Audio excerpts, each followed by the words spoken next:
الحمد لله نحمده ونصلي على رسوله الكريم أما بعد فأعوذ بالله من الشيطان الرجيم بسم الله الرحمن الرحيم يا أيها الناس اتقوا ربكم ولتنظر نفس ما قدمت لغد واتقوا الله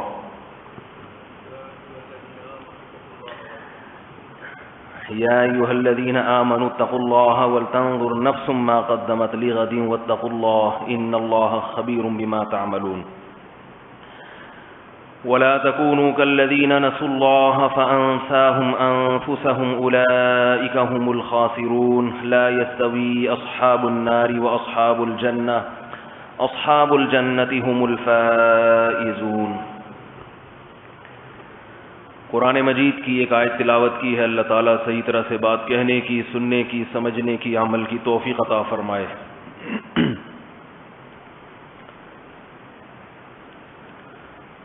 یا ایھا الذین آمنوا، اے لوگو جو ایمان لائے ہو، اتقوا اللہ، اللہ سے ڈرو، ولتنظر نفس ما قدمت لغد، اور ہر شخص کو چاہیے کہ وہ یہ دیکھے کہ وہ آئندہ آنے والے کل کے لیے کیا تیاری کر رہا ہے۔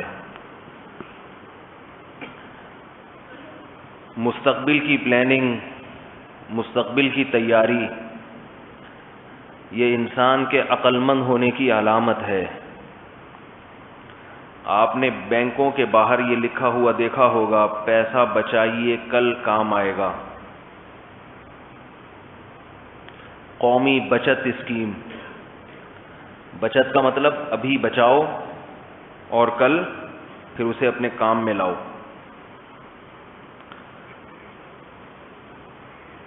کل کے لیے تیاری کرنا، آج اپنے آپ کو پریشان کرنا تاکہ کل پریشانی نہ رہے۔ یہ ایک ایسی بات ہے جسے دنیا میں ہر قوم تسلیم کرتی ہے، اس بات کو ہر شخص مانتا ہے اور اس میں کسی کا بھی اختلاف نہیں ہے، اور اسی فلسفے پر پوری دنیا چل رہی ہے۔ اسکولوں کا جو نظام ہے، بچے صبح صبح اسکول جاتے ہیں، یہ آج کے لیے نہیں جاتے بلکہ آئندہ آنے والی کل کو سیدھا کرنے کے لیے جاتے ہیں۔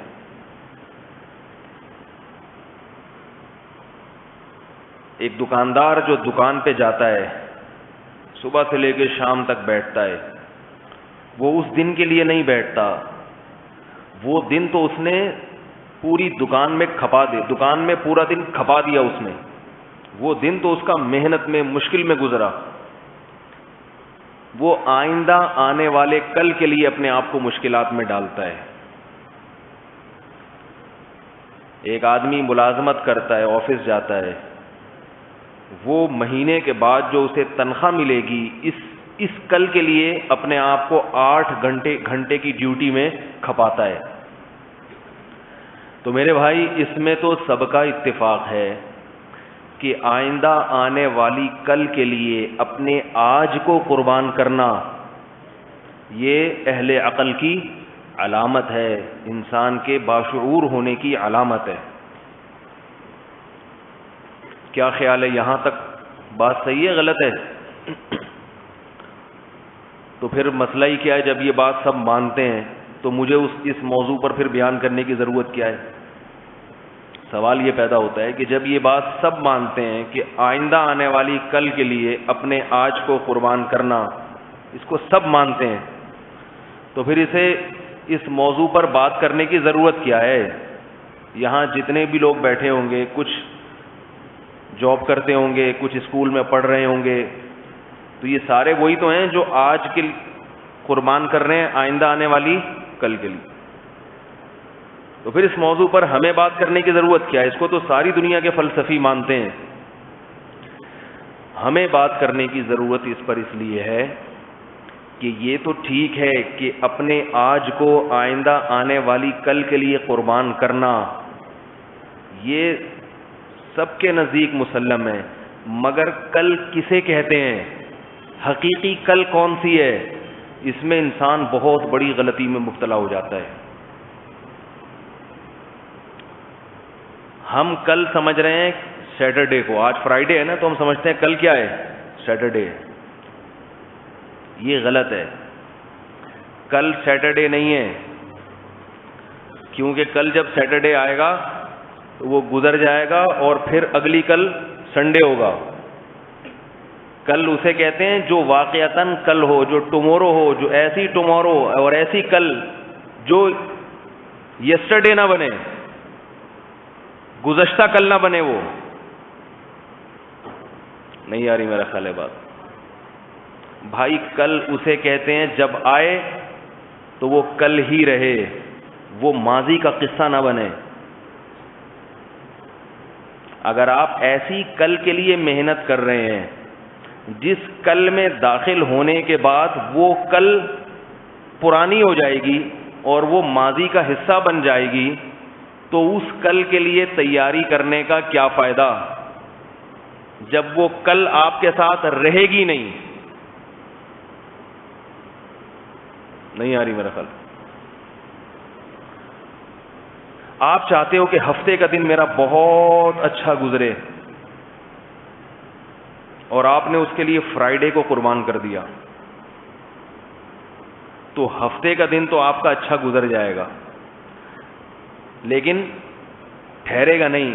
وہ جب ماضی کا حصہ بنے گا تو پھر آپ کے پاس سوائے اس سیٹرڈے کو یاد کر کے رونے کے علاوہ کچھ بھی نہیں ہوگا. کل وہ ہوتی ہے جو آئے اور پھر واپس کبھی نہ جائے. ایسے فیوچر کے لیے, ایسے مستقبل کے لیے محنت کرنے والا وہ ہے اصل عقل مند. ایسے مستقبل کے لیے محنت کرو جو مستقبل آنے کے بعد واپس نہیں جائے گا. آ رہی ہے بات؟ ایسے فیوچر کے لیے محنت کہ جب وہ آئے گا تو واپس نہیں جائے گا. جو لوگ دنیا کو مسافر خانہ نہیں سمجھتے, جو یہ سمجھتے ہیں کہ یہی دنیا سب کچھ ہے, وہ اس دنیا میں آنے والے کل کے لیے تو بہت محنت کرتے ہیں, لیکن جب وہ دنیا کا کل آتا ہے اور وہ بالفرض اچھا بن بھی جاتا ہے تو اس کل کے گزرنے کا پھر ان کو بہت افسوس ہوتا ہے. کہتے ہیں ہم نے پوری صلاحیتیں جس مستقبل کے لیے, جس مستقبل کو بنانے کے لیے کھپا دیں, وہی مستقبل اب ہمارے ہاتھوں سے نکلا جا رہا ہے. آپ تعلیم حاصل کرتے ہیں, میں ڈاکٹر بن جاؤں گا, میں انجینئر بن جاؤں گا, میں سائنٹسٹ بن جاؤں گا. اچھی بات ہے, لیکن آپ کا مقصد آخرت نہیں ہے, آپ کا مقصد دنیا ہے. آپ بن جاتے ہیں, لیکن آپ کا جو دنیا مقصد تھی وہ دنیا جب حاصل ہوتی ہے تو پھر عمر کے ساتھ ساتھ وہ دنیا آپ کا ساتھ دینا چھوڑ دیتی ہے, بہت جلد چھوڑتی ہے ساتھ دینا. ہمارے معاشرے میں ایک نوجوان آدمی بچپن سے محنت کرتے کرتے کرتے کرتے جب کامیاب زندگی میں داخل ہوتا ہے تو زندگی خود اس کا ساتھ دینا چھوڑ دیتی ہے, چاہے وہ کامیاب ہو یا ناکام ہو. زندگی ہی منہ موڑنا شروع کر دیتی ہے. دیکھو کسی نے آپ کو 2 دوست دیے کہ ان میں سے ایک کا انتخاب کرو. ایک کے بارے میں بتا دیا کہ یہ دوست ایسا ہے جو آپ کے ساتھ اچھا سلوک کرے گا, یہ دوست ایسا ہے جو آپ کے ساتھ برا سلوک کرے گا. تو آپ کس کو منتخب کریں گے؟ جو اچھا سلوک کرے گا. وہ دوست آپ کے ساتھ 2 گھنٹے 3 گھنٹے رہا, تھوڑی سی خدمت کی, اس کے بعد بھاگ گیا. آپ اس کو پکڑ کے لائے, بٹھایا, پھر وہ بھاگ رہا ہے, پھر آپ پکڑ رہے ہیں.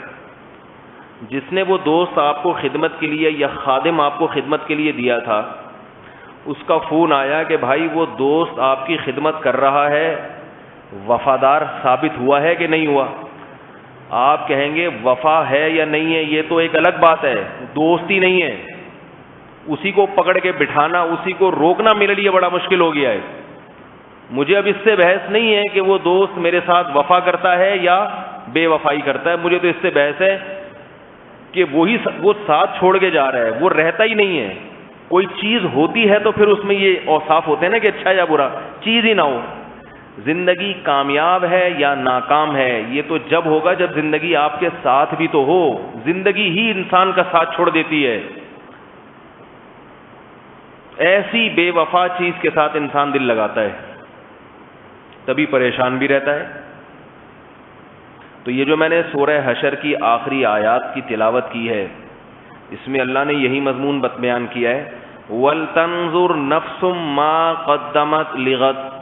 فرمایا اے ایمان والو اللہ سے ڈرو اور ہر شخص کو چاہیے کہ وہ یہ دیکھے کہ وہ آئندہ آنے والی کل کے لیے کیا تیاری کر رہا ہے. آپ کہیں گے یہ تو وہی بات ہے جو قومی بچت والے کہتے ہیں. اللہ نے وہی بات کہی نا جو بینکوں کے باہر لکھی ہوئی ہوتی ہے، کل کی فکر کریں، لکھا ہوتا ہے نا. اسٹیٹ لائف والے بھی کیا کہتے ہیں، جو انشورنس بیمہ والے، بچوں کا بیمہ کرا دیں آپ، ابا کا بیمہ کرا دیں، وہ کیا کہتے ہیں، کل کے لیے فکر کریں. تو وہی بات اللہ بھی کر رہے ہیں، کل کے لیے فکر کریں. اللہ ایسے کل کی بات کر رہے ہیں کہ وہ کل جب آئے گی تو پھر واپس نہیں جائے گی. اور لائف انشورنس والے جس کل کی بات کر رہے ہیں وہ کل آنے کے تھوڑے دنوں کے بعد ماضی کا حصہ بن جائے گی. نہیں آ رہی سمجھ میں؟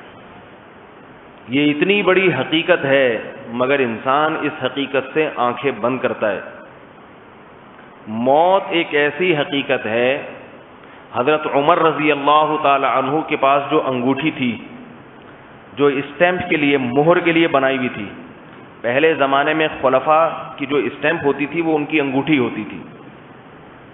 تو انگوٹھیوں پہ یا اسٹیمپ پہ اکثر لوگوں نے کوئی ایسے جملے لکھے ہوئے ہوتے ہیں جو کوئی یعنی با معنی یا اس میں کوئی سبق ہوتا ہے.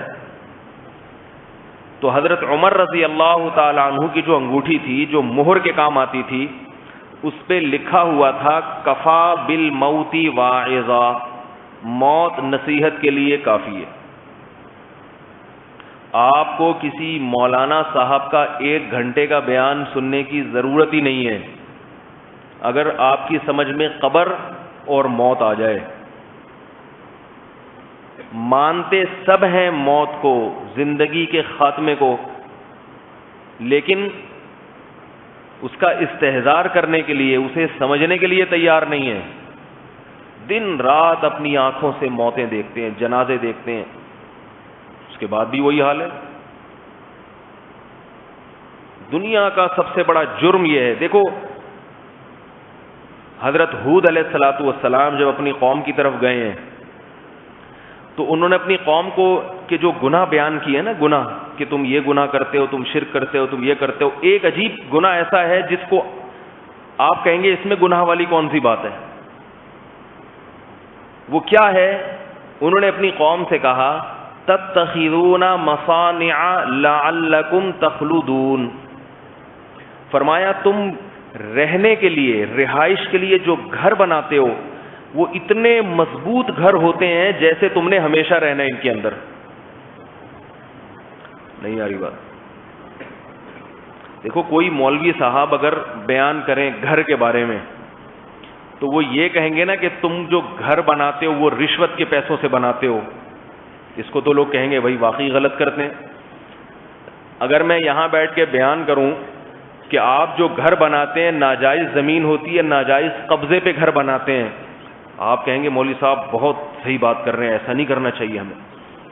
لیکن اگر میں آپ کو جمعے کے بیان میں یہ بات کہوں کہ آپ جو گھر بناتے ہیں اپنے ذاتی پیسوں سے بناتے ہیں، حلال پیسوں سے بناتے ہیں، تو آپ کہیں گے پھر آپ کو اشکال کیا ہے؟ بھئی اشکال یہ کہ بہت مضبوط بناتے ہیں. تو آپ کہیں گے یہ پتہ نہیں کوئی نیا فرقہ آیا ہے، اسلام میں کوئی نیا فرقہ دریافت ہوا ہے جس میں اپنے پیسوں سے اپنا گھر بنانے پر بھی پابندی لگائی جا رہی ہے. یہ اشکال ہوگا کہ نہیں ہوگا آپ کو؟ کہ ہم تو سمجھتے تھے اب تک 73 فرقے ہیں، اب یہ 74واں فرقہ کہاں سے آ گیا جو یہ کہہ رہے ہیں کہ اپنے پیسوں سے گھر بنا رہے ہیں، زمین بھی اپنی ذاتی، پورے کاغذات کلیئر ہیں اس کے، اس پہ سریہ زیادہ ڈال دیا تو مولوی صاحب کو اعتراض ہو رہا ہے. لیکن وقت کے نبی اپنی قوم کو کیا کہہ رہے ہیں؟ تتخذون مصانع لعلکم تخلدون. اتنے مضبوط گھر، اتنے مضبوط، یہ کیا کر رہے ہو تم؟ اپنی محنت سے بناتے تھے، چٹانوں کو تراشتے اور وہ چھینی ہتھوڑے لے کے تراش کے کئی سال تراشنے خراشنے میں لگ جاتے تھے. ان کے عمر کا ایک بہت بڑا حصہ تراش خراش میں لگتا تھا، اور اتنی مضبوط گھر پھر بنتے تھے کہ اس کو توڑنا، اس کو ہلاک کرنا، اس کو برباد کرنا کسی کے بس میں نہیں تھا. پیغمبر کو اس پر اشکال ہو رہا ہے کہ بھائی اتنے مضبوط گھر کیوں بنا رہے ہو؟ یہ اتنے مضبوط گھر بنانا اس کی علامت ہے کہ یہ سمجھتا ہے کہ میں نے دنیا میں بہت زیادہ زندہ رہنا ہے، موت سامنے نہیں ہوتی پھر گھر پہ اتنی محنت کرتا ہے. میں اکثر ایک بات لوگوں سے کہتا ہوں، آپ جو سریا اپنے گھر کی بنیادوں میں ڈال رہے ہو، پہلے یہ ڈاکٹر سے چیک کراؤ کہ میری ہڈیوں میں اتنا کیلشیم بھی ہے یا نہیں ہے، میری ہڈیوں میں بھی اتنا سریا پڑا ہے کہ نہیں پڑا. ہڈیاں تو روزانہ کے حساب سے بوسیدہ ہو رہی ہیں، چائے پی کے اور گٹکے کھا کے، اور گھر پہ اتنی محنت کر دی ہے، اتنی محنت گھر کے اوپر. اپنی ہڈیوں کو چیک کراؤ پہلے ڈاکٹر سے کہ ڈاکٹر صاحب میں نے جو اتنا مضبوط گھر بنایا ہے، کیا میں اس میں رہ سکوں گا؟ ڈاکٹر کہے گا یہ گھر کی جو تعمیر ہے نا، آپ کی ہڈیاں اس کا ساتھ نہیں دے سکتی، آپ کی ہڈیاں بھربھری ہو کے ختم ہو جائیں گی، آپ کی جو اپنی عمارت ہے وہ بہت جلدی بوسیدہ ہو جائے گی. تو آپ اپنے لیے بنا رہے ہو، اپنی اولاد کے لیے بنا رہے ہو؟ لوگ کہتے ہیں ہم اپنے لیے بنا رہے ہیں. نیت یہی ہوتی ہے، کس کے لیے بنا رہے ہیں؟ اپنے لیے. لیکن جب ان پہ اشکال کیا جائے نا کہ بھائی اتنا سریا، اتنی محنت، اتنا پیسہ گھر کی تعمیر پہ، تو جواب یہ دیتے ہیں بھائی بچوں کے کام آ جائے گا. دل میں اگر پہلے سے ہونا کہ میں اگلے سال مر جاؤں گا، پھر کوئی بچوں کے لیے اتنی محنت نہیں کرے گا. یہ تو ایک زبان پہ کچھ مقولے ہیں ہمارے ہاں، اندر کچھ اور ہوتا ہے، زبان پہ کچھ اور ہوتا ہے. جیسے کسی آدمی سے آپ پوچھیں کیسے حالات ہیں، اوپر سے کہے گا اللہ کا دیا بہت کچھ ہے. اوپر سے کیا کہتا ہے؟ اللہ کا شکر الحمدللہ. پھر آپ اسے کہیں پیسوں کی ضرورت ہے تو بتاؤ، کہہ رہے یار بہت برے حالات ہیں. فوراً بولنا شروع کر دے گا یار کچھ پیسے مل جائیں. تو اس کا کیا مطلب ہے؟ تھوڑی دیر پہلے جو کہہ رہا تھا نا اللہ کا شکر ہے، وہ اوپر سے، کیونکہ ایک محاورہ ہے، سب یہی کہتے ہیں تو میں نے بھی یہی کہنا ہے. دل سے کہہ رہا ہے کہ نہیں، یہ اس کی علامت ہے کہ آپ اس سے پوچھیں پیسوں کی ضرورت تو نہیں، تو وہ کہے نہیں بھائی بالکل ضرورت نہیں ہے، بلکہ تمہیں ضرورت ہے تو بتاؤ مجھ سے لے لو. تو ایسے ہی جب گھر بناتے ہیں نا آج کل، اس میں جو بنیادیں ڈالی جا رہی ہوتی ہیں، وہ کیا ہوتا ہے؟ بنانے والے سے پوچھیں، کھودیں گے کریدیں گے تو اندر سے پتہ ہے کیا نکلے گا؟ اس کے اندر سے اس کے یہ نکلے گا کہ میں جب میٹرک میں تھا، میں نے جب انٹر کیا، تو میں نے جب پھر یہ کیا، پھر میں نے اس وقت سے سوچا ہوا تھا کہ میں یوں کروں گا، پھر یوں کروں گا، پھر اپنا ذاتی گھر بناؤں گا. تو آج 55-60 سال کی عمر میں میں اس قابل ہوا ہوں کہ آج میں کرائے کے گھر سے نکل کے اپنا ذاتی گھر بنا رہا ہوں. وہ اپنے لیے سوچا ہوا ہوتا ہے اس نے، حالانکہ 55-60 سال کی عمر کے بعد اب رہ کیا گیا میرے بھائی؟ رہ کیا گیا؟ اب ساری زندگی کرائے پہ گزار دی تو کیا رہ گیا اب؟ تو وہ حوالہ کس کا دیتے ہیں، کس کے لیے بنا رہا ہوں؟ اوپر سے اولاد کے لیے. اولاد کے لیے جو لوگ گھر بناتے ہیں ان سے ایک میں خصوصی گزارش کرتا ہوں. کچھ ہمارے بھی تجارب ہیں نا، اولاد کبھی بھی ماں باپ کے گھر میں نہیں رہتی سوائے تھوڑے سے عرصے کے. میں نے بہت واقعات دیکھے ہیں کہ باپ نے ساری زندگی کی جمع پونجی جمع کر کے گھر بنایا آخر عمر میں، اور بنانے کے بعد 2-4 سال میں مر گیا کہ میری اولاد رہے گی. ابا کے مرنے کے بعد ہی بچے سارے الگ الگ ہو گئے, کوئی بھی نہیں رہتا. اس پر کسی کو اشکال ہوگا کہ اچھا ہم اپنی اولاد کو بے یار و مددگار چھوڑ دیں اپنے مرنے کے بعد. نہیں آ رہی سمجھ میں بات؟ ہم اپنی اولاد کو بے یار و مددگار چھوڑ دیں, اس کے پاس کوئی پراپرٹی نہ ہو ہمارے مرنے کے بعد, وہ تو لوگوں سے بھیک مانگتی پھرے گی. یاد رکھو, پہلے اپنی فکر کرو, اس کے بعد اپنی اولاد کی. جس کے پاس بہت زیادہ پیسہ ہو وہ خود بھی بہت اچھا کھائے پیے اور کچھ پراپرٹی بھی بنا لے اپنی اولاد کے لیے, لیکن بہت زیادہ پیسہ نہیں ہے تو اپنا پیٹ کاٹ کاٹ کے, اپنی زندگی کو پریشان کر کر کے اولاد کا مستقبل بنانا, تو اس کا مطلب یہ ہوا کہ پھر آپ کی اولاد بھی اپنا پیٹ کاٹ کے اپنی اولاد کا مستقبل بنائے گی. تو اصل مستقبل بن کس کا رہا ہے یہ پتہ ہی نہیں چلتا. سب ایک دوسرے کا مستقبل بنانے کے لیے اپنے آپ کو عذاب میں ڈالا ہوا ہے. تو یہ تو قیامت کے قریب جب آخری انسان دنیا میں آئے گا نا, جس کے آگے بچے نہیں ہوں گے, اس کا بنے گا مستقبل. اور وہ بھی جب بنے گا جب اس کو یہ پتا ہوگا کہ میرے بعد قیامت آ جائے گی, میری اولاد نہیں ہوگی, پھر وہ اپنے لیے پیسے جمع کرے گا. بڑی گہری اور باریک بات ہے جس کی سمجھ میں آ جائے. پہلے کس کی فکر کرو؟ اپنی بنیادی ضرورتیں پوری کرو. بنیادی ضرورتیں بتا دوں کیا کیا ہیں. سب سے پہلے کیا ہے؟ مناسب خوراک. یہ انسان کی بنیادی ضرورت ہے. میں نے بعض لوگوں کو دیکھا ہے پیٹ کاٹ کاٹ کے گھر بناتے ہیں. صبح ناشتے میں 2 سلائس کھا لیے, کیونکہ اگر دیسی گھی سے روٹی کھائیں گے, گھی کا خرچہ, پھر وہ قسطیں کیسی مکان کی اور گاڑی کی جو قسطیں ہیں وہ کہاں سے ادا ہوں گی. 30 کروڑ روپے لوگوں نے قرضہ لیا ہوا بینکوں سے. ایسے لوگوں کو میں جانتا ہوں اپنی اولاد کا مستقبل بنانے کے لیے. جس آدمی کے ذمے 30 کروڑ کا قرضہ ہو, اس کا مستقبل تو تباہ ہو گیا کہ نہیں ہو گیا؟ اس کو تو ہر وقت دماغ میں ٹینشن کہ اتنا قرضہ ہے میرے اوپر. تو آپ کے والد نے جو آپ کے مستقبل کا سوچا تھا, آپ کا مستقبل تو تباہ ہو گیا. کس کے مستقبل کے چکر میں؟ آپ کی اولاد کے مستقبل کے چکر میں. اور جب آپ کی اولاد جوان ہوگی, شادی کرے گی, تو وہ اپنی اولاد کے چکر میں 60 کروڑ کا قرضہ لے لے گی. نہیں آ رہی نا بات سمجھ میں؟ تو آ رہی ہے تو گردن تو ہلائے کریں. یہ وہ حماقتیں ہیں جو دنیا دار لوگ کر رہے ہیں اور ڈپریشن کے مریض بنے ہوئے ہیں. اللہ پہ توکل, اللہ پہ اعتماد مسلمان کی زندگی سے نکل گیا. جانتے ہی نہیں کہ توکل کیا ہوتا ہے, اللہ پہ اعتماد کیا ہوتا ہے. جب یہ بات دماغ میں اتر جائے گی کہ مجھے پالنے والا کون ہے؟ اللہ ہے, تو میری اولاد کو بھی کون پالے گا؟ اللہ. ٹینشن فری زندگی ہو جاتی ہے. تو جتنا مجھے اللہ نے مکلف بنایا میں اس کا پابند ہوں, اس سے زیادہ کی میں نے فکر کرنی نہیں ہے.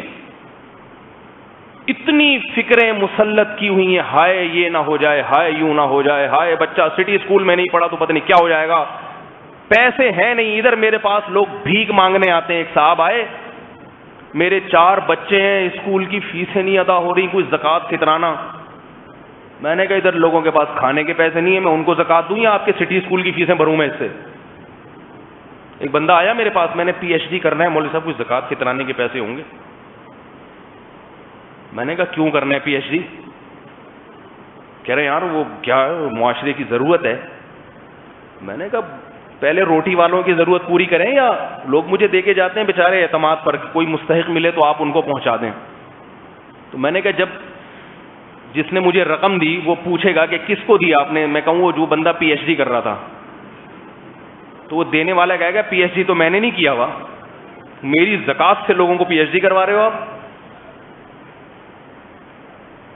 علاج کے پیسے نہیں ہیں, کھانے کو بعض لوگوں کے گھروں میں چولہے نہیں جل رہے, تو میرے پاس آئے بھیک مانگنے. گھر میں بڑی پریشانیاں ہیں اور مولوی صاحب بہت ٹینشن میں ہوں, بہت. ایکچولی میں بتا نہیں سکتا, اتنی اچھی انگلش بول رہا ہے تو وہ تو ویسے ہی پریشان نہیں ہونا چاہیے اس کو. اس زمانے میں انگلش لینگویج سینٹر ہی کھول کے تم پیسہ کما سکتے ہو, تم انگلش پڑھا کے پیسہ کما سکتے ہو. تو وہ انگلش اردو سب ملا جلا, وہ بڑا پریشان. میں بھی ترس آ گیا اس کے آنسو دیکھ کے, اور پتہ نہیں کیا. میں نے جب پریشانی کی تفصیل پوچھی, میں نے کہا مثلاً کیا پریشان؟ کہہ رہے بس خرچے ہی پورے نہیں ہو رہے. خرچے پورے نہیں ہو رہے. ظاہر ہے میں پریشان ہو گیا کہ یار بیچارے کے خرچے ہی پورے نہیں ہو رہے. یہ تو بہت بڑا مسئلہ ہے نا, خرچے پورے نہیں ہو رہے. شکر ہے میں نے رقم دینے سے پہلے پوچھ لیا احتیاطاً. میں نے کہا ناشتہ کیا تھا صبح آپ نے؟ ہاں.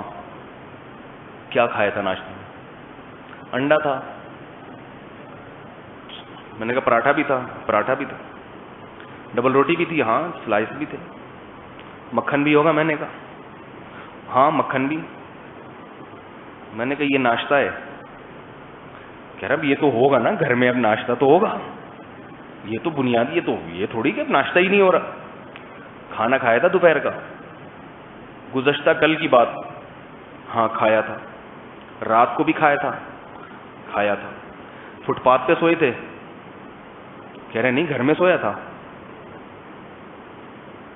اب گھر کی جیسی باتیں کہہ رہے اپنا نہیں ہے, ذاتی گھر نہیں ہے, کرائے کا ہے. میں نے کہا اپنا ذاتی گھر ہو یا کرائے کا گھر ہو, سونے کی جو بنیادی ضرورت ہے, سونے کے لیے انسان کو کیا چاہیے؟ اوپر ایک چھت چاہیے. کیا خیال ہے بھائی؟ چار دیواری چاہیے تاکہ ایسا نہ ہو ہوا کے تھپیڑوں سے اڑ جائے کہیں. اور چار دیواری اس لیے بھی چاہیے شادی شدہ آدمی کو کہ بیوی بچے عزت کے ساتھ سو جائیں, بے پردگی نہ ہو. میں نے کہا مچھروں سے بچنے کا انتظام ہے, کیونکہ مچھر اگر ہوں تو کم از کم میں تو نہیں سو سکتا. پورے کمرے میں ایک مچھر بھی اگر ہو میں نہیں سو سکتا. مجھے پتہ نہیں مچھر سے کوئی خصوصی الرجی ہے کیا ہے, اور وہ آتا بھی سیدھا میرے پاس ہی ہے. میں یہ باقاعدہ تجربہ کیا ہے. پورے کمرے میں ایک مچھر بھی نہ رہا ہے, 100 آدمی بیٹھے ہیں, میں جا کے بیٹھ جاؤں گا, سب کو چھوڑ کے میرے بیان میں آ کے بیٹھ جائے گا وہ سامنے. میں نے کہا لے بھائی. تو میں نے کہا اس لیے میں نے ایک سوال پوچھا, مچھروں سے بچنے کا انتظام ہے تاکہ ایسا نہ ہو کہ مچھردانی کے بھی پیسے نہیں ہیں, یا وہ کوائل جو آتی ہے اس کے بھی پیسے نہیں ہیں, جس کی وجہ سے اب رات کو مچھر نہیں سونے دیتے. کہہ رہے نہیں وہ تو کوائل کے پیسے تو ہر ایک کے پاس ہی ہوتے ہیں. نہیں ہوتے تو میں زکوٰۃ سے کوائل خرید کے دے دیتا اس کو, بھئی ایک معقول عذر ہے. میں نے کہا پھر پرابلم کیا ہے؟ سارے خرچے تو پورے ہو رہے ہیں. کہہ رہے یار بچوں کی اسکول ہے, فیس ہے, اور فلانا ہے, اور ڈمکانا ہے, اور یہ ہے اور وہ ہے, کوئی فیوچر کے لیے کوئی پراپرٹی نہیں ہے, بچیاں جوان ہو جائیں گی ان کی شادی کے لیے کرنی ہے, وہ ان کے جہیز کی رقم, یہ سب ساری چیزیں, کچھ بچت ہی نہیں ہے, کچھ بچ ہی نہیں رہا. میں نے کہا جس سے زکوٰۃ مانگنے آئے ہو نا, اس کے پاس بھی کچھ نہیں بچتا الحمدللہ, اسے تو یہ فکر نہیں ہے. میں نے کہا مجھے دیکھا کبھی آپ نے کہ میں کسی سے زکوٰۃ مانگ رہا ہوں کہ میرے پاس کچھ نہیں بچتا؟ بلکہ میں تو اتنا خوش ہوں کہ مجھے نظر لگنے کا ڈر تو ہوتا ہے کہ نظر نہ لگ جائے. اتنے رزق کی فراوانی ہو رہی ہے کہ سب چیزیں اللہ نے پوری کر دی, کوئی کمی نہیں چھوڑی. سوتے رات کو پنکھا بھی چل رہا ہے الحمدللہ, اسی سے خوش ہو. کراچی میں کوئی رات کو سوئے اور پنکھا چلنے کو مل جائے اس کو, اسے تو خوشی سے پاگل ہونے کا خطرہ ہوتا ہے. میں نے کہا کتنے لوگ ہیں جو رات کو سوتے ہیں بغیر پنکھے کے, میں تو ان کو حیران ہوتا ہوں کس عذاب میں ہیں. ہم سوتے ہیں اللہ کا شکر ہے پنکھا چل رہا ہے, اس پہ دیکھ دیکھ کے خوش ہوتے رہتے ہیں. اسی سے بعض دفعہ نیند اڑ جاتی ہے. صبح اٹھتے ہیں تو ناشتہ ہوتا ہے, مل رہا ہے, بچوں کو بھی کھانے کو مل رہا ہے. یہی خوشی ایسی ہے خدا کی قسم. میں نے کہا میری جو دل کی کیفیت ہے, مجھے یہ ڈر لگتا ہے کہ کہیں ناشکری کا عذاب نہ آ جائے میرے اوپر. اور آپ کو یہ پریشانی ہے کہ بچتا کیوں نہیں ہے. فیوچر, مستقبل مستقبل مستقبل, سوچ سوچ کے پاگل ہو رہے ہیں. پھر کہنے لگے بچے اسکول نہیں جائیں گے. میں نے کہا کون سے اسکول میں پڑھتے ہیں؟ کہہ رہے سٹی اسکول میں. میں نے کہا یہ ہم بیوقوف ہیں یا یہ ہمارے پڑوسی بیوقوف ہیں جن کے سٹی اسکول میں نہیں پڑھ رہے؟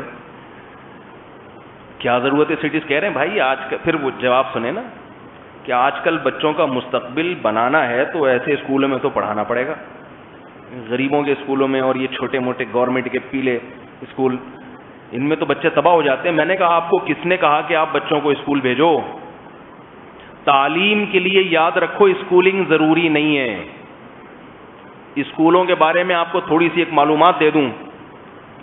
اسکول میں بچہ جتنا ٹائم لگاتا ہے بلا مبالغہ، ماں باپ بچے کو گھر میں صرف آدھا گھنٹہ روزانہ پابندی سے دے دیں، وہ اسکول والا سلیبس جو 8 سال میں مکمل ہوتا ہے وہ آپ 3 سال میں گھر میں مکمل کرا سکتے ہیں اس کو. یہ صرف ہوائی دعوے نہیں ہیں، اس پر بہت سے لوگ عمل کر رہے ہیں. میں آپ کو ایسے لوگوں سے ملا سکتا ہوں، انہوں نے بچوں کو ایک دن بھی اسکول نہیں بھیجا، گھر میں بیوی کی ذمہ لگایا کہ آدھا گھنٹہ آپ نے ان کو اسکول کی تعلیم دینی ہے. نصاب لا کے رکھ دیا گھر میں، 1 سے 8ویں تک کا جو سلیبس ہے نا وہ بھی آکسفورڈ یونیورسٹی والا، وہ گھر میں لا کے رکھ دیا کہ یہ ساری کتابیں آپ نے پڑھانی ہے. روزانہ کتنا ٹائم دینا ہے؟ بولو بھائی، آدھا گھنٹہ، لیکن پابندی سے. 8ویں تک ہم بچے کو گھر میں ہی پڑھائیں گے، ماں پڑھائے گی، کچھ باپ محنت کرے گا. اور اگر دونوں بالکل ہی فارغ ہیں، اول تو ایسا ہوتا نہیں ہے کہ بالکل ہی فارغ ہوں، بہت ہی کچھ مسئلہ ہے، تو جتنا آتا ہے اتنا تو پڑھائیں نا، جتنا رہ جائے گا اس کے لیے اللہ کو انتظام کر دے گا. جتنا آتا ہے، الف بے پیتے تو آپ کو آتی ہے، ABCD تو آپ کو آتی ہے، وہ تو آپ گھر میں پڑھا دیں. اسکول پیسے کمانے کا ذریعہ ہے، تعلیم نہیں ہے. اسکولوں میں تعلیم کے نام پہ بدترین مذاق ہے، یہ صرف بزنس ہے، بزنس. بچے کے اخلاق برباد ہوتے ہیں اسکول جا کے، بچہ بدتمیزی سیکھتا ہے. لوگ حیران ہوتے ہیں، مجھے فون کرتے ہیں کہ ہمارا بچہ اتنا بدتمیز. میں کہتا ہوں اسکول سے نکال دو، 2 دن میں انسان کا بچہ بن جائے گا. وہ گھر میں محنت کرنے کے لیے ماں باپ تیار ہی نہیں ہے. تو کہہ رہے ہیں میری وائف ایکچولی اتنی بزی ہوتی ہیں. اب سنیں، یہ ہوتا ہے آج کل، وائف ایکچولی اتنی بزی ہیں، وہ وائف کے بھی اپنے ایکچولی میں اتنی بزی ہوتی ہوں مفتی صاحب میں بتا نہیں سکتی.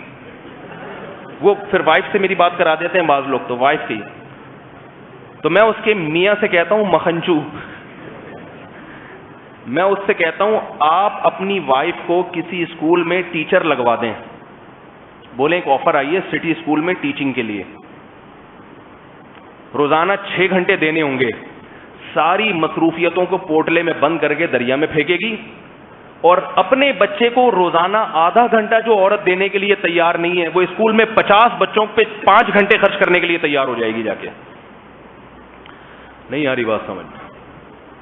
جو ماں اپنے بچے کو گھر میں آدھا گھنٹہ دینے کے لیے تیار نہیں ہے کہ مجھ سے سنبھلتے نہیں ہیں اور میں ایکچولی بہت بزی اور اتنے سارے کام کیا ہوتے ہیں؟ کوئی بھی کام نہیں ہوتا.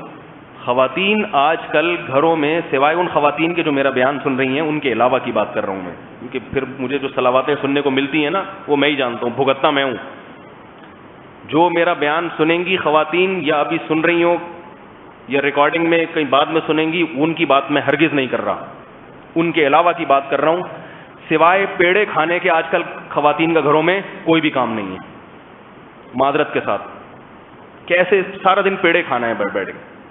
یہ پیڑے کھانا ایک اردو زبان کی اصطلاح ہے کہ جو آدمی کسی کام میں ہاتھ نہ بٹائے وہ کھانے کے وقت کھانا کھانے آ جائے تو اس کو کہتے ہیں اس کا کام پیڑے کھانے کے علاوہ کچھ بھی نہیں ہے. خواتین کے کام کیا ہیں آج کل؟ گھر میں کام کاج کے لیے ماسیاں آتی ہیں، وہ خواتین ہاتھ نہیں لگاتی، سوائے ماسی کو تھوڑی بہت ڈانٹی، یہ طرح سے یہاں سے یوں کر دو، یہاں سے یوں کر دو. پہلے عورت کی ایک ذمہ داری ہوتی تھی بچے پیدا کرنا، آج کل وہ بھی چھوڑ دیے. ایک آدھ پوری زندگی میں 1 یا 2، بہت مشکل تیسرا، 1 یا 2 یا 3 بچوں کی ولادت کے عمل سے گزرنا، یہ ایک ٹینشن کا تھوڑا سا کام ہوتا ہے. اس میں بھی مرد کو جو ٹینشن اٹھانی پڑتی ہے نا وہ عورت کی ٹینشن سے زیادہ ہے. ایک آدمی کا فون آیا میری بیوی پریگننٹ ہو گئی ہے، میں چاہ رہا ہوں حمل گرا دوں. میں نے کہا یہ تو گناہ ہے.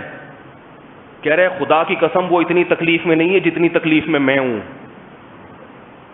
میں نے کہا کیوں؟ کہہ رہے اس کو تھوڑے سے چکر آتے ہیں، اتنا مجھے سناتی ہے کہ مجھے اس سے زیادہ چکر آنا شروع ہو جاتے ہیں، برداشت تو ہے ہی نہیں. اور پھر گلوکوز کے ڈبے، اور پھر جناب، اور وہ پھر یہ لا دو، پھر وہ پھل، اور پھر وہ گلوکوز کی بوتلیں، اور پھر ڈاکٹروں کے الٹرا ساؤنڈ، پھر ایکس رے، پھر میں لے کے بھاگ. کہہ رہا ہے بچہ جننے کی تکلیف کسی زمانے میں عورتوں کو ہوا کرتی تھی، آج کل ساری تکلیفیں مرد کو ہوتی ہیں.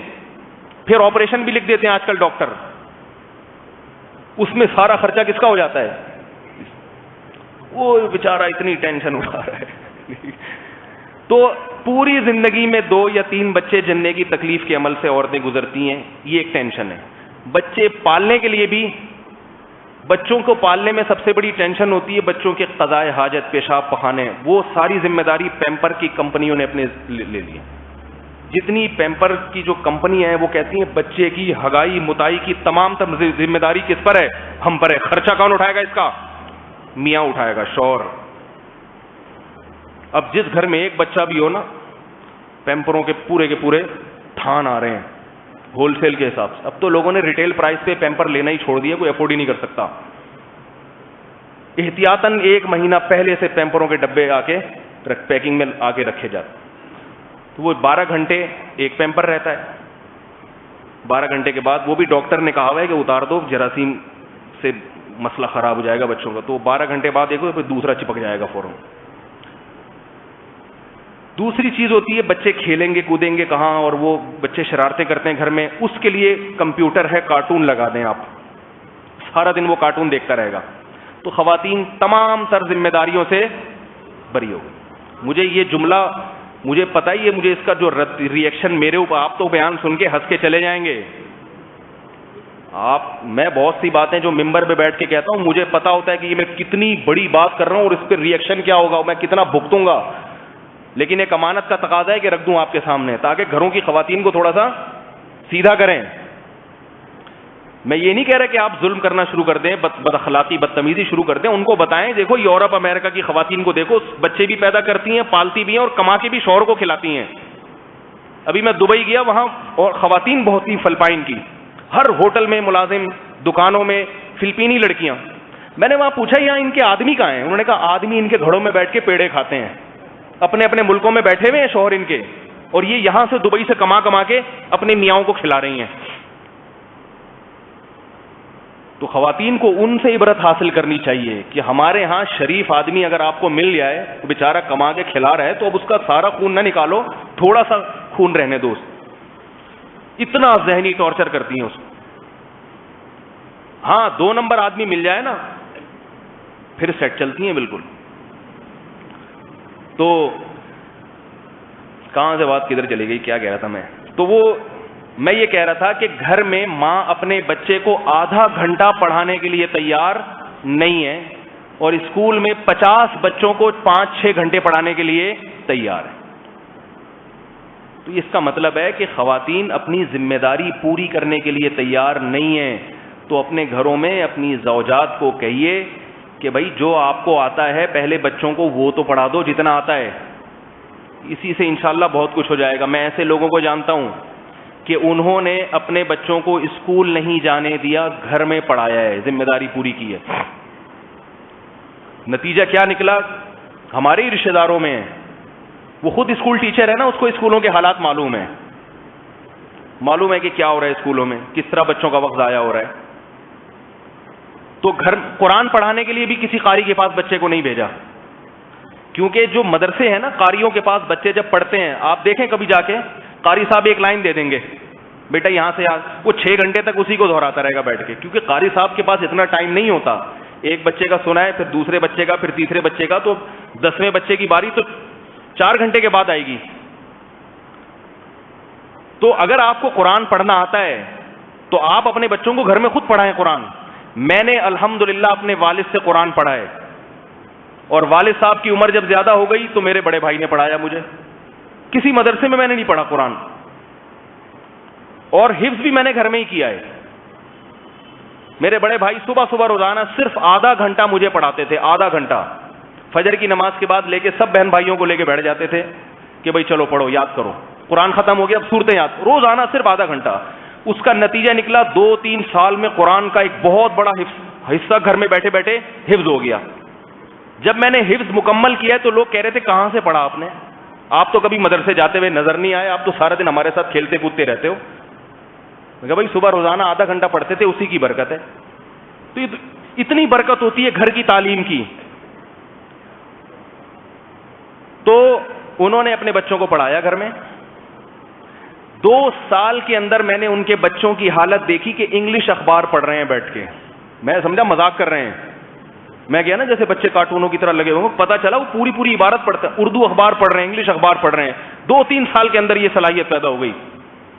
8ویں تک پڑھانے کے بعد پھر 9ویں کلاس میں ایڈمیشن دلوایا، کیونکہ بورڈ کا امتحان دینے کے لیے پھر ایڈمیشن ضروری ہے.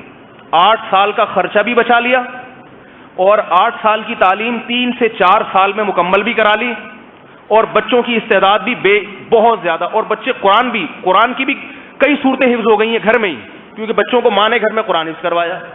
حفظ کروانا کیا مشکل ہے بیٹا، یہاں سے یہاں تک بیٹھ کے یاد کرو.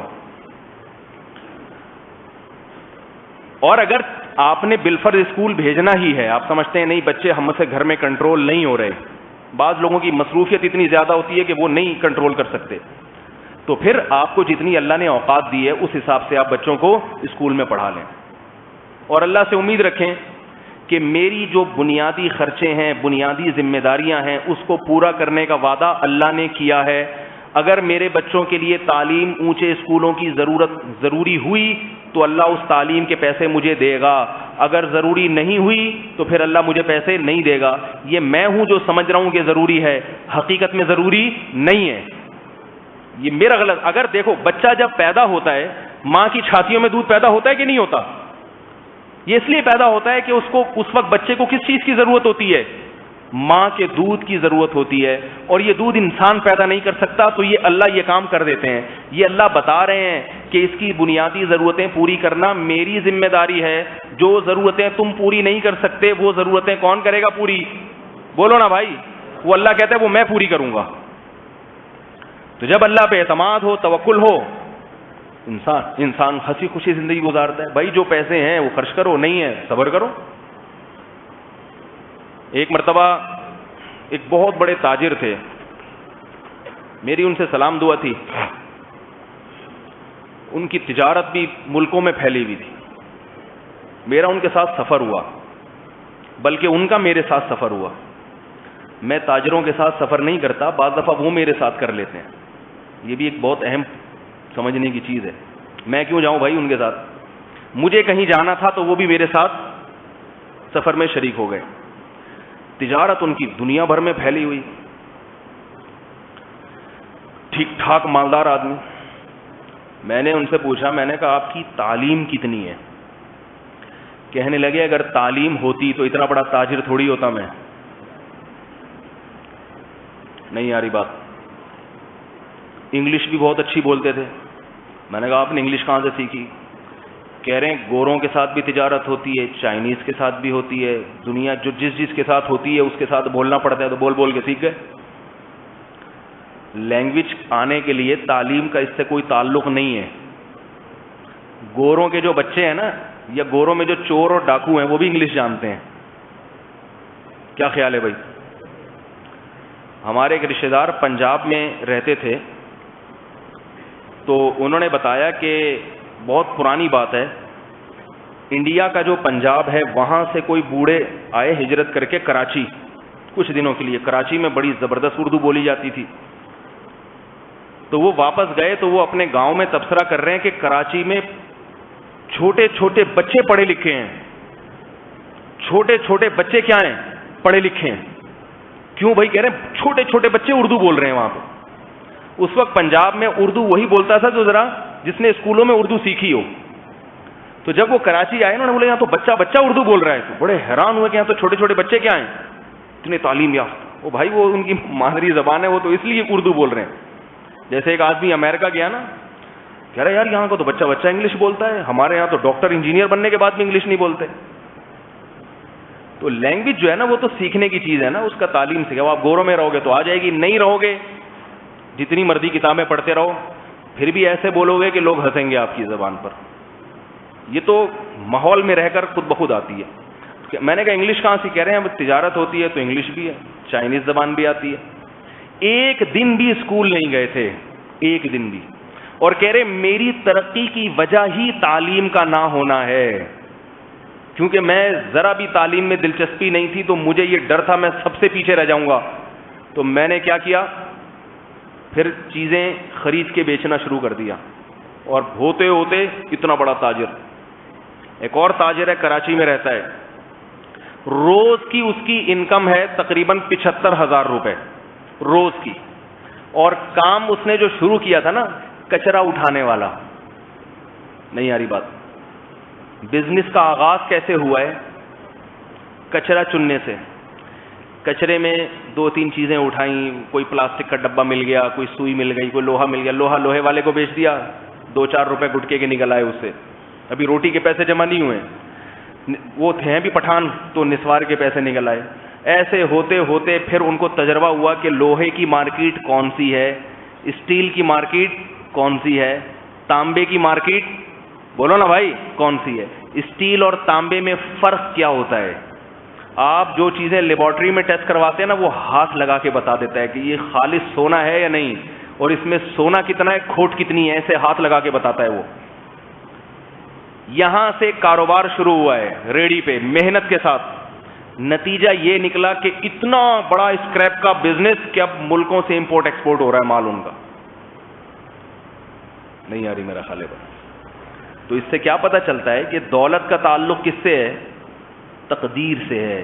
جس کی قسمت میں اللہ نے لکھی ہو مل جائے گی, نہیں لکھی ہو ڈگریاں بغل میں دبا کے گھومتے رہو آپ پھر ساری زندگی. ایسے لوگ بھی ہیں. اتنی تعلیم ہے, کھانے کو روٹی نہیں ہے.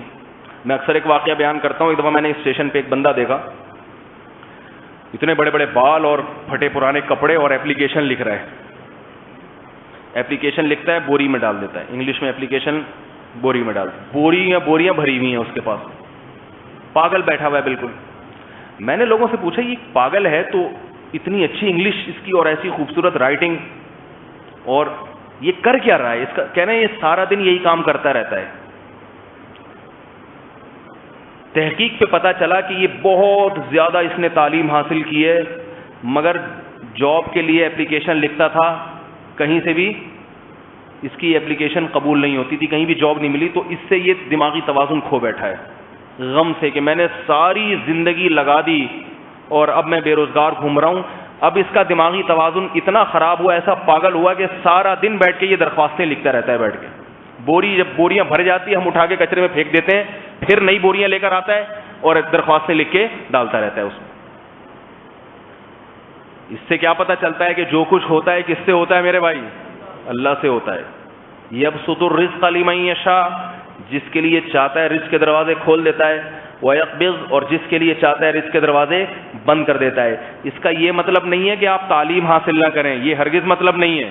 مسلمان کو تعلیم کے تمام شعبوں میں دوسروں سے آگے بڑھنا ہے, مگر اپنی اوقات دیکھتے ہوئے. آپ کو اللہ نے جتنے وسائل دیے اس حساب سے آپ آگے بڑھیں. جتنے وسائل اللہ نے دیے اس حساب سے آپ آگے بڑھیں. نہیں ہے وسائل, بولے اسی میں خیر ہے. صحابہ کے پاس کون سے وسائل تھے بھائی؟ کچھ بھی نہیں آتا تھا ان کو. پوری دنیا پہ اللہ نے ان سے حکومت کروائی ہے, پوری دنیا پہ لوگ ان سے علوم سیکھنے آتے تھے. پھر تو میں یہ عرض کر رہا تھا کہ آپ اپنے بچوں کے مستقبل کے لیے پریشان ہوتے ہیں اور اپنے آپ کو مصیبت میں ڈال دیتے ہیں, اور آپ کے بچے پھر اپنے بچوں کے لیے پریشان ہوں گے اور اپنے آپ کو مصیبت میں ڈال دیں گے. تو مصیبت سے نکلے گا کون بھائی پھر؟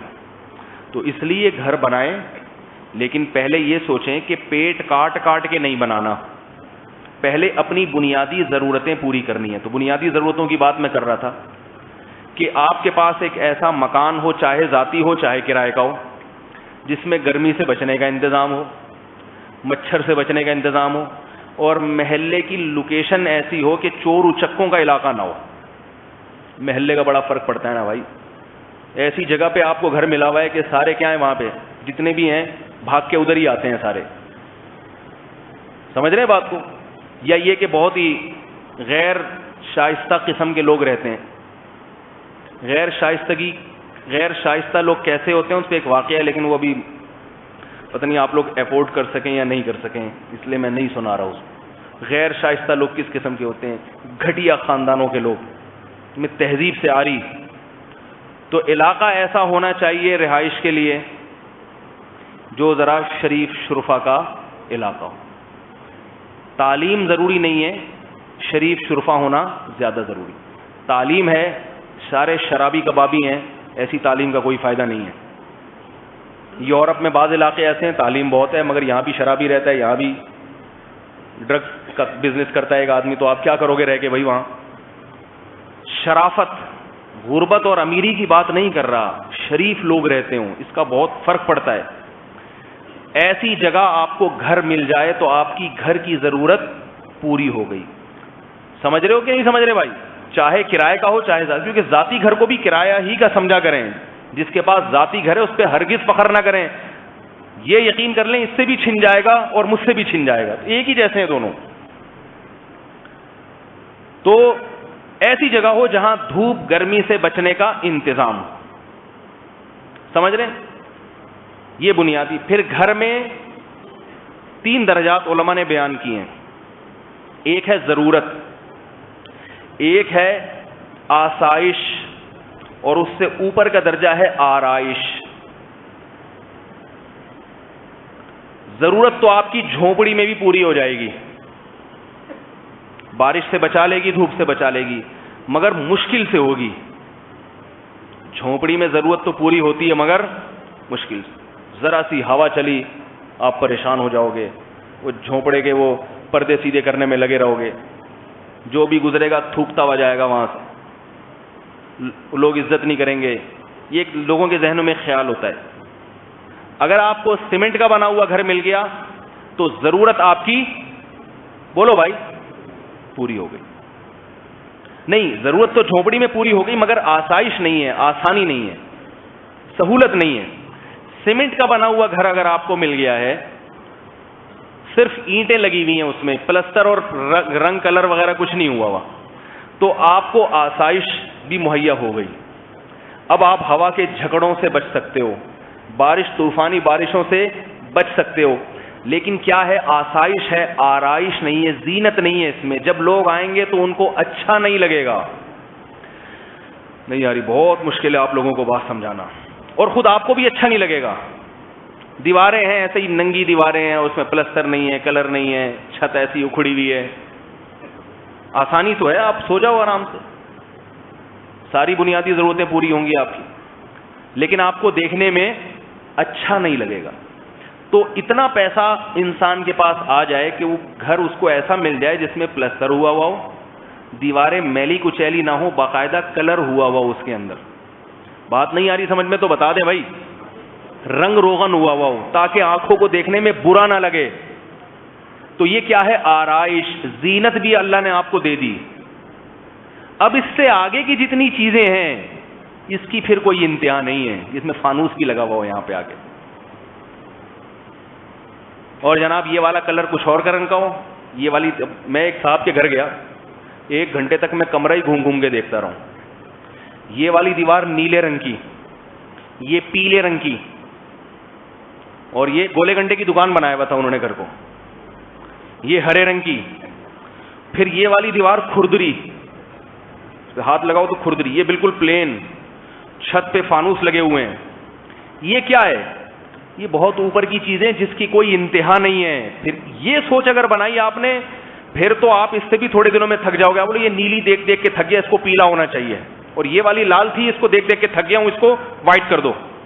تبھی تو لوگ بدلتے رہتے ہیں، پھر اس کی کوئی انتہا نہیں ہے. یہ ہوس ہے، ہوس. بہت پیسہ اللہ نے دیا ہو تو ٹھیک ہے، یہ بھی نہیں دیا تو اس کی فکر کرنے کی ضرورت نہیں ہے. گریوی میں کسی کو مل گیا تو روزانہ دیواریں، پوری دیوار ہٹا کے دوسری دیوار لگا دے. اتنا پیسہ بھی بعض لوگوں کے پاس ہوتا ہے، وہ پورا کمرہ کنٹینر میں لوڈ کر کے دوسرا کمرہ منگوا کے لگا دیتے ہیں.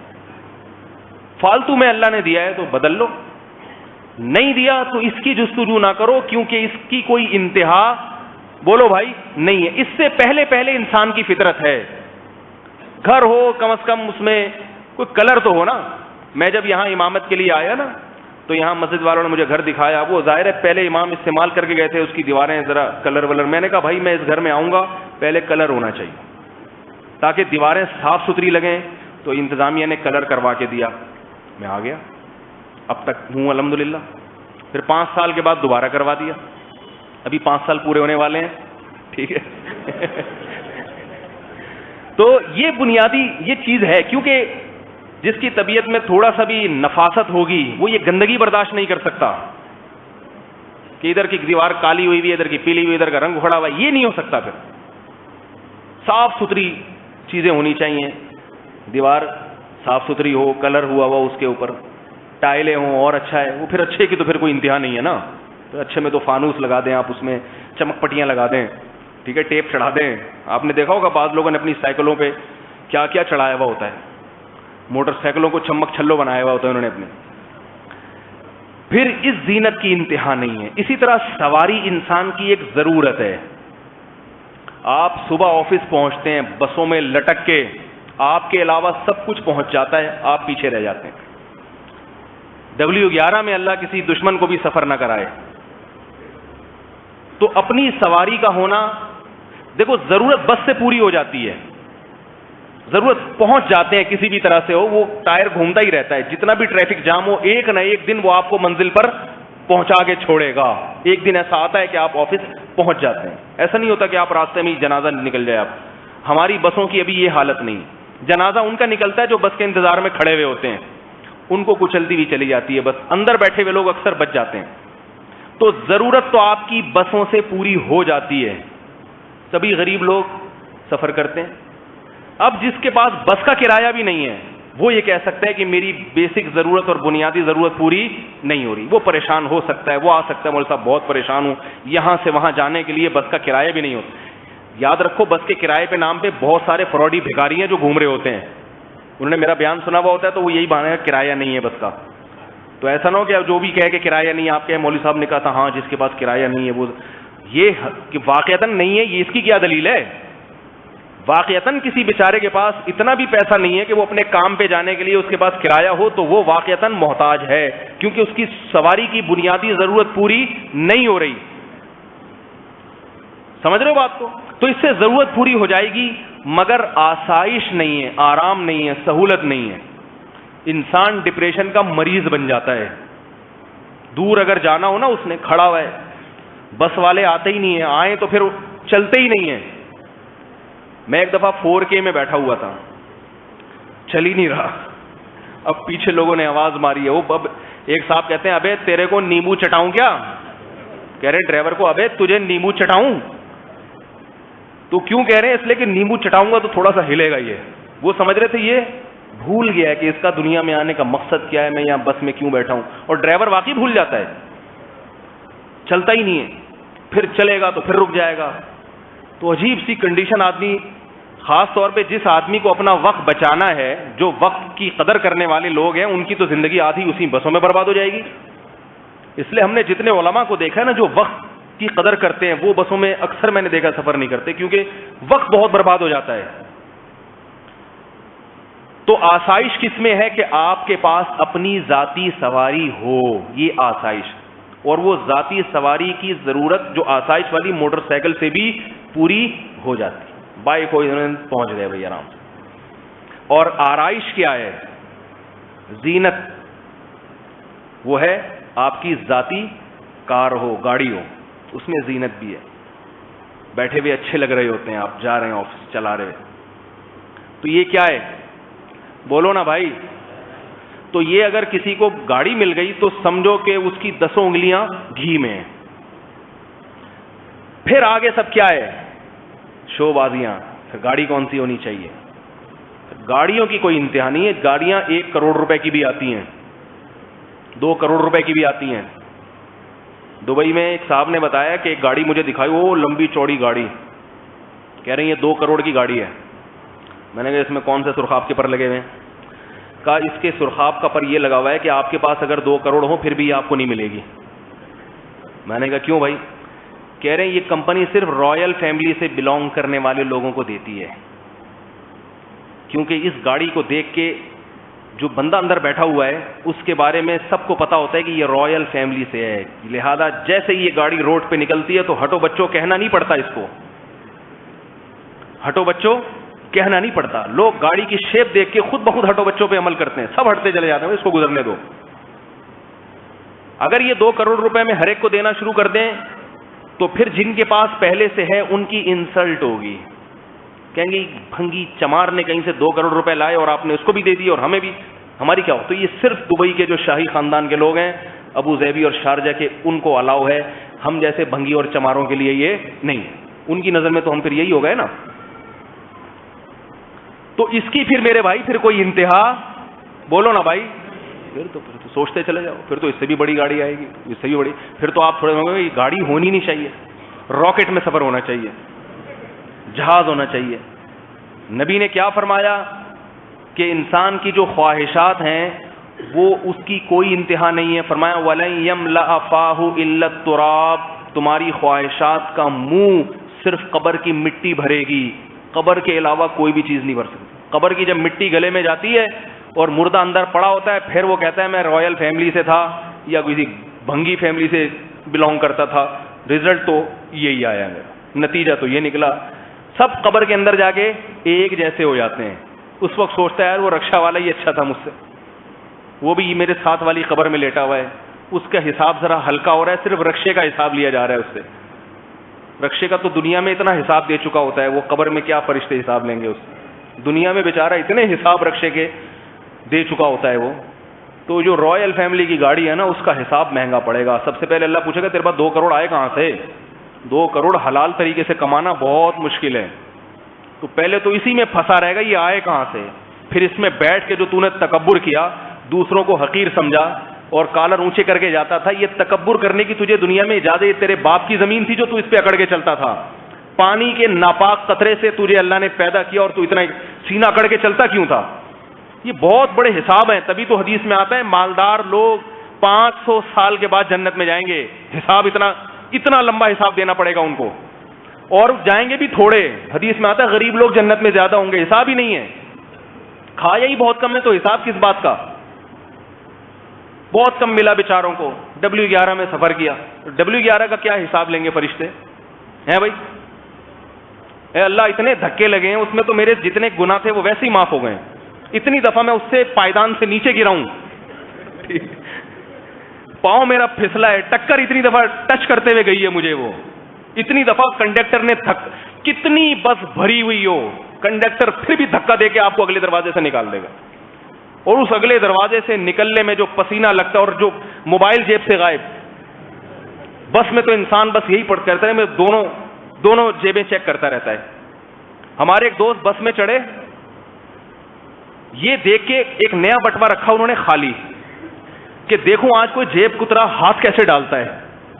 خالی بٹوا رکھا تاکہ جیب کترا, اور بٹوا تھا نیا پرس تھا, اور بار بار اپنی جیب پہ ہاتھ بھی مارتے رہے تاکہ جیب کترا یہ سمجھے کہ بڑی رقم لے کے جا رہا ہوں, تاکہ کوئی جیب کترا آئے اور میں اس کو فوراً پکڑوں. اور پوری نگرانی رکھی اپنی جو ہے نا وہ جیب کی طرف نظر.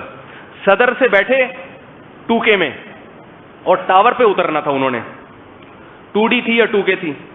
جب بیٹھے ہیں تو بار بار مجھے اپنا واقعہ سنا رہے ہیں, کہہ رہے ہیں میں بار بار جیب پہ یوں کر رہا ہوں تاکہ جیب کترا سمجھے کہ بڑی رقم ہے بھائی, اس پہ ہاتھ ڈالو. اور میں انتظار میں, کہ تھے بھی وہ پٹھان, انہوں نے کہا میں چھوڑوں گا نہیں اس کو جو بھی آئے گا نا. تو اب وہ جا رہے ہیں, کہہ رہے ہیں میں جیب پہ, میں نے کہا کوئی بندہ ہی نہیں آ رہا یار, آج میں اتنی محنت کے ساتھ جیب کترے کو پکڑنے, ان کی کئی دفعہ جیبیں کٹی تھیں اس بس میں, تو وہ بہت نا دماغ ان کا خراب ہوا تھا کہ آج میں نے پکڑنا ہے. کئی دفعہ ان کی جیب کٹی تھی. تو 2D میں بیٹھے ہوئے جا رہے ہیں بس میں, تو کہہ رہے میں نے کہا یار آج کوئی نہیں آ رہا, اور میں یہ سوچ کے دروازے سے جب گیٹ سے ٹاور پہ اترا ہوں, میں نے جیب پہ ہاتھ ڈالا تو بٹوا غائب. کہہ رہے میں نے کہا وہ مجھے ملے تو میں اس کی عظمت کو سلام کروں گا, اور میں کہوں گا مجھ سے 20 روپے 50 روپے اور لے لے. تو اب اس بس کا حساب دینا ہوگا قیامت کے دن غریب آدمی کو, ہے بھائی. اس کے تو جتنے بٹوے تھے وہ چلے گئے بیچارے کی, پگڑیاں اچھل گئیں, موبائل چلے گئے. اس کا تو اللہ کہے گا تیرے تو اعمال میں تو جنہوں نے یہ چیزیں کی ہیں نا, اس بس ڈرائیور سے حساب لیا جائے گا کہ تیرے ساتھ کیا کیا ایسی. حساب ہوگا گاڑیوں والوں سے. تو میرے بھائی اپنی خواہشات کو کیا کریں, یہ ضرورت, آسائش اور آرائش, یہ 3 چیزیں ہیں, ان تک تو ٹھیک ہے, اس سے آگے کی فکر چھوڑ دیں, اس کے آگے کی پھر کوئی انتہا نہیں ہے. تبھی پھر آخرت کی تیاری میں لگے گا انسان, جب ان بھکیڑوں سے نکلے گا. اگر اسی میں ہی لگا رہا تو پھر آخر میں مر جائے گا. مرنے کے بعد سارے مسائل خود بخود دنیا کے حل ہو جاتے ہیں. مر گئے تو اب کیا, کوئی پوچھے آپ کا کیا مسئلہ ہے, بچیوں کی شادی نہیں ہو رہی ہے, کوئی مسئلہ کیا ہے؟ کوئی مسئلہ نہیں ہے. بس یہی مسئلہ بھی فرشتہ آ کے جو حساب و کتاب لے گا اس میں میرا پتہ نہیں کیا بنے گا. وہ یہی میرے لیے تو سب سے بڑا مسئلہ یہی ہے.